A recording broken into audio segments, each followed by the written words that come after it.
center back of the waist. That's half girth. So note that number. It's usually like 30 something.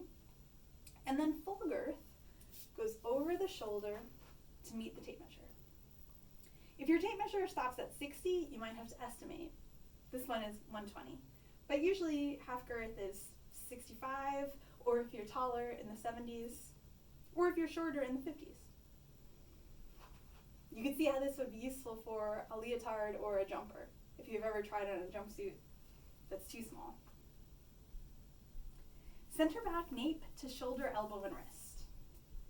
Center back nape to shoulder. If you were measuring someone else, you would ask them to hold their arm like this and measure on the outside of their arm. This can be hard to do on yourself, so just remember to get as close as you can. Center back nape to shoulder, to elbow, and to wrist, approximately. Underarm to wrist.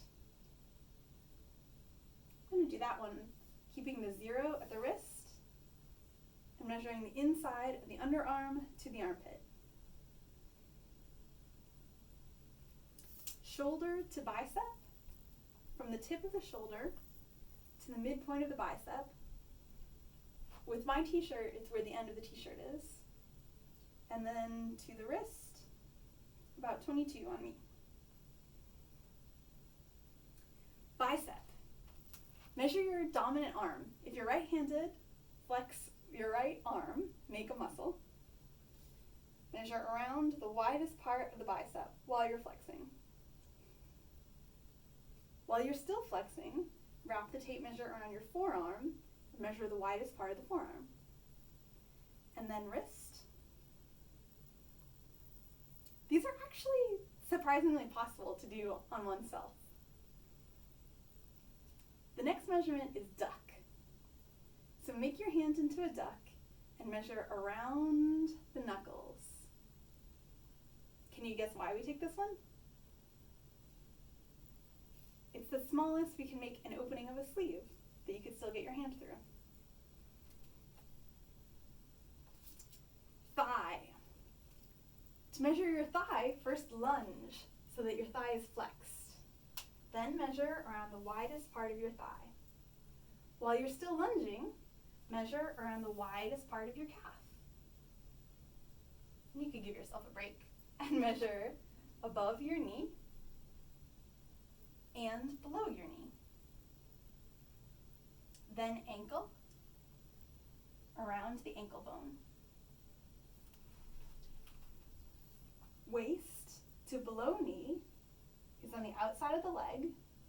From your waist on the outside, looks like about 26. And then to floor, maybe it'll be easier to see if I flip around. Thing 0 at the floor, to the waist, that's the outseam.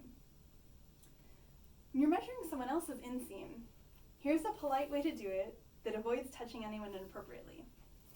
Have the person you're measuring face away from you, and take note of where their torso connects to their leg. And then place the tape measure on the outside of their leg and measure to the floor.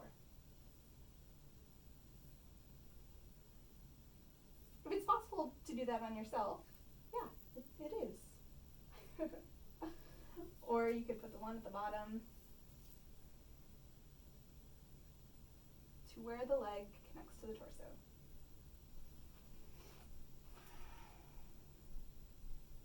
Seated rise. They'll need a seat.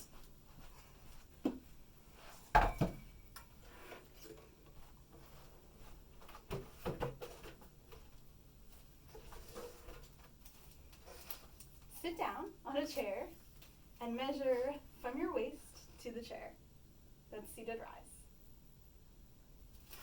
Ta-da! We did it! You measured yourself. Thanks for paying attention. And remember, although I'm telling you this at the end, you could listen to it again. You could fast forward if I'm speaking too slowly, and you can slow the speed down if I'm speaking too quickly. Thanks for paying attention!